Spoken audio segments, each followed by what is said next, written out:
One summer, his dad tore down a brick wall on the front of his business and told 12-year-old Will and his 9-year-old brother to rebuild it, a job they said was impossible. It took them a year and a half, but they did it. And he said, now don't you ever tell me it's something that you can't do. You don't try to build a wall. You don't set out to build a wall. You don't say, I'm going to build the biggest, baddest, greatest wall that's ever been built. You don't start there. You say, I'm going to lay this brick as perfectly as a brick can be laid. And you do that every single day. And soon you have a wall. And soon you have a wall. Better. I want to represent an idea. I want to represent possibilities.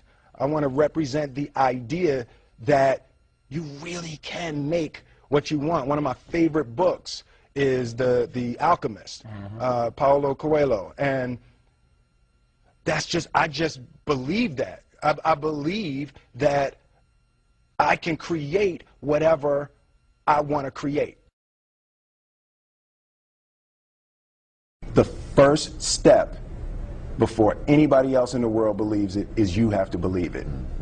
There's no reason to have a plan B because it distracts from plan A. I think that there's a certain delusional quality that all successful people have to have.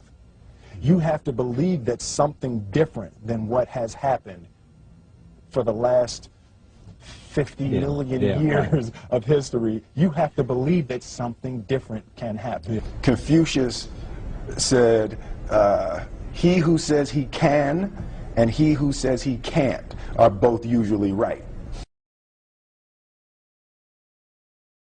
Being realistic is the most commonly traveled road to mediocrity.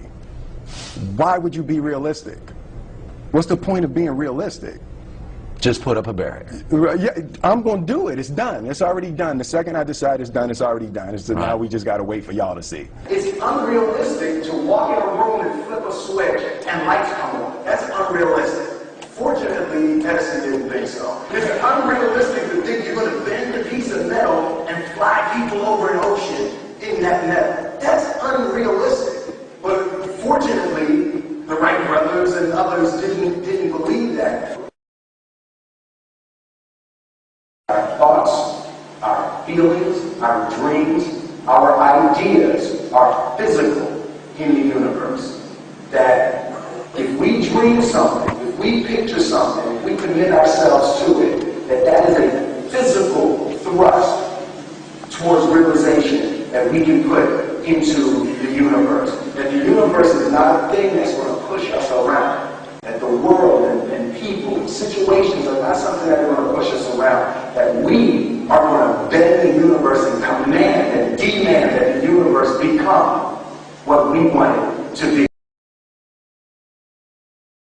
I realize that to have the level of success that I want to have, it's difficult to spread it out and do multiple things. It takes such a desperate, obsessive focus. You really got to focus with all of your fiber and all of your heart and all of your creativity.